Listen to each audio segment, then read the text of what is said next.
Daily Dispatch, day 75. And lo, it came to pass. Well, what do you know?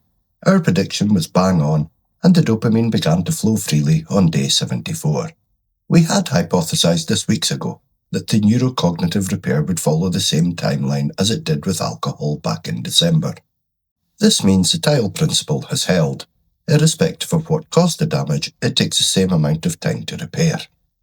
I've been feeling it for a few days now on and off, but today has been consistent.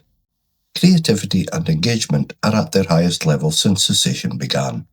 Do you know what's hilarious? When I realised earlier that we were absolutely through the rubble of the wall, my first immediate thought was to have a joint to celebrate. Well done on not smoking pot for 74 days. Here's a joint to celebrate. Such is the ingrained reward system that has been carved out in my head for all those years. I have no idea what I'm going to replace it with yet, but I guess figuring that out will be all part of the fun. For the first time in weeks, all areas of the scaffold were utilised. Prism, analytical, neurochemical analyst. George, creative fluency, used to log the gig from last night and all that it entailed, including access all areas memory. Atlas, ancestral karmic lineage, used to log the extremely vivid and detailed dreams I had last night, which I could remember quite clearly. I won't go into the dreams because there's nothing more boring than hearing about someone else's dreams. Nothing puts me to sleep faster, that's for sure, so I'll spare you the details. I never envisaged Phase 1 to have stages, but here we are, moving into Stage 2.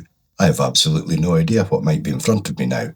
I suppose the next thing is to test the PFC, Prefrontal Cortex latency, at a comedy open mic. So I'll see what's on the go for later this month. I'll let the neurochemicals settle for a few weeks before I put them under any excessive strain. The march to and through the wall has ended.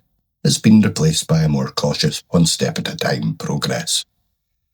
The Daily Dispatch ends here, but the data continues. For the full forensic analysis, the daily metrics and the complete 24-month roadmap, please visit deepseekandme.substack.com. The record is open. I'll see you at the next log.